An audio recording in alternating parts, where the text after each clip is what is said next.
Indomay, who served with Mr. Bill Allen in the Tennessee prison, and who has already indicated that he spent some 28 years in the prison system with many years on death row.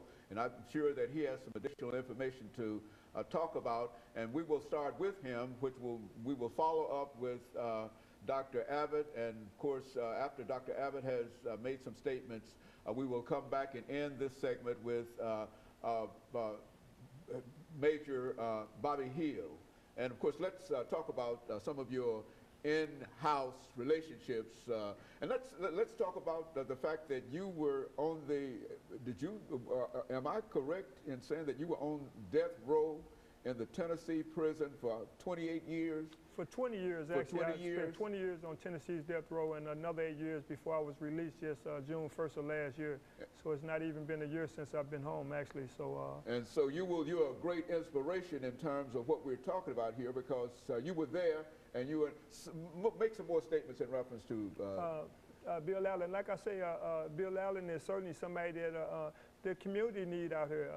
You know, when you just look at some of the problems with young people getting involved in crime and ending up in the system, Bill Allen is certainly somebody that needs to be home and doing some of the good work that me and other people are out here actually doing to curb some of the stuff that's actually occurring. And Bill Allen, like I said, he's certainly somebody that's well respected in the prison system, like previous guests actually said, that he's a person that inmates, young and old, look to for advice.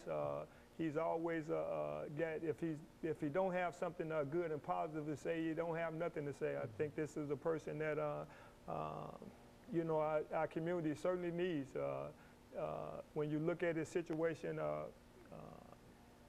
you know, during the time that, like previous guests said, that we was living in a time where racism was certainly an issue then as it is now. I think that partly why he's not been released, racism still plays some effect in that. But the bottom line is, this is a person that certainly deserves his freedom. I think that, like I said, I can't emphasize that enough, that this is a person that certainly, previous guest spoke about him being rehabilitated. The reality is that this was not a person that, like Reverend Walker said, this was not a person that was had any problems before. It was just an unfortunate situation that led to him actually ending up in the situation that he actually did. But this is a person that, you know, didn't have any issues. He was certainly a leader in the community then, and he's a leader in the community that he's in right now. And we certainly do need him out there. I think that, like I said, I can't emphasize that enough. He certainly had a lot of influence on me. You know, he was certainly one of the people that I sit down with for counsel. You know, when I had to deal with certain issues, like a lot of inmates actually do. You know, he's a person that people look to for advice. Very good. And Dr. Abbott, I think you mentioned the fact that you're writing some information in reference to Bill's case and et cetera. Why don't you give us some more statements in terms of some of the things that have had an impact upon you concerning this man? When I first got involved with this, I wanted to know, how could this happen? How could this man be where he is? So I went back, I read the books, On the Run, and Enough is Enough, and then I met with Bill at Riverbend, and I asked as many questions as I could. And for those who are not familiar with the story, who may be looking at this today, 1968, Bill and 4 of his young gentleman friends were in a car. He was going home. The other boys were going to Cincinnati, back to their home. One of the boys had been in town looking at school for graduate studies. These were not criminal type people at all, but they were singled out for whatever reason, and there may have been some underlying reasons that haven't been proven or spoken about.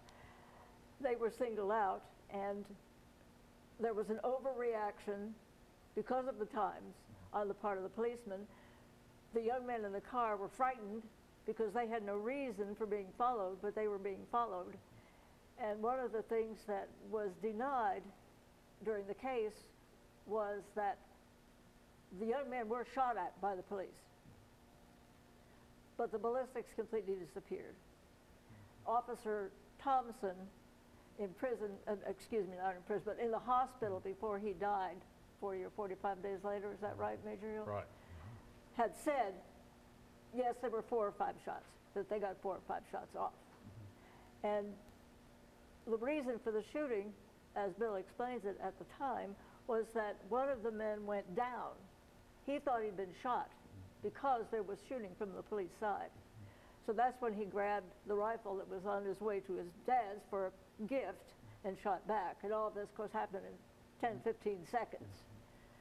10 or 15 seconds and a lifetime in prison. It seems out of proportion, doesn't it? There was an all-white jury. The judge refused to hear any testimony whatsoever about the influence of the times. And he also refused to hear anything that questioned the action of the Metro Police Department at the time. And Major Hill can speak about that. He said, I'm not going to try the Metro Police Department. So there were circumstances that influenced the case that were not allowed to be presented, even at that time. And of course, Major Hill, you were a young police officer at the time, were you not? Yes, I was. And why don't you start us off here? We've got about a minute left in this segment, and then we'll come back with 10 minutes, and then we'll pick up with you again. Why don't you start us off in reference to some of the things that are on your mind now? In order for people to understand, you had to live in that day and that time.